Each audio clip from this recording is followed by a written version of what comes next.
So, ayan. Sa lamesa na natulog si Bulinggit kasi wala siyang matutulugan. In-heat kasi siya. So, meron siyang mens. So, hindi ko siya pwedeng paglaruin muna dito sa lapag. Lalo kapag may ginagawa ako, hindi ko siya mababantayan. Iniiwasan kong magbuntis sila or magbuntis siya ulit kasi kakasasaryan niya lang nung June. So, hindi siya pwedeng magbuntis aside from nagsisisure siya.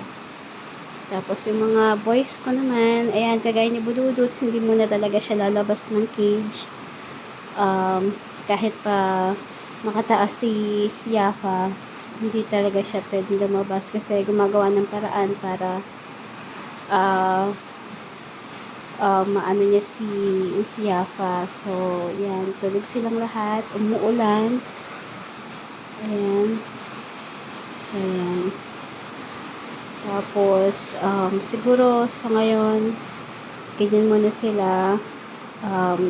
Isa-isa ko na lang silang pinapalabas.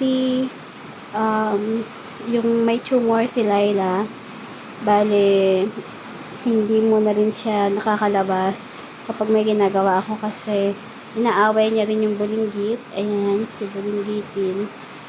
So, para hindi siya masaktan. Saka para hindi rin ma-stress masyado yung may sakit. Ayun si Laila. So, nandyan muna sila sa cage. Pero, kapag tanghali, pag nagising na ako, isa-isa ko siyang pinapakawalan yung mga girls. Mga girls lang. Yung mga boys, hindi talaga. Kasi, pupuntahan nila si Yafa. Si Yafa, nakakababa siya kapag iihi, magpupup. So, ganun din yung mga girls. Pag iihi, magpupup, dito din sila sa labas. Para nalilinis ko agad ng maayos. So, ayan. Mahimbing ang tulog nila. Mamaya, gigising yan si Yafa kasi pinatay ko yung AC, yung aircon. Dahil super lamig na. At lakas ng hangin sa labas. So, mamaya hihingal na naman yan, magreklamo yan kasi iinit na rito eh. 8 kasi kami dito. So, yung carbon dioxide na iipon dito sa loob. So, ayan, break time ko kaya nakakapag-video. Pero mag-back to work na ako. 5 minutes na lang tapos na yung break time. So, ito, coffee break.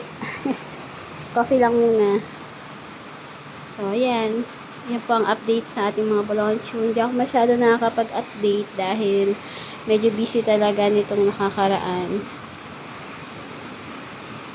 So, ayan. Keep safe, everyone. May bagyo.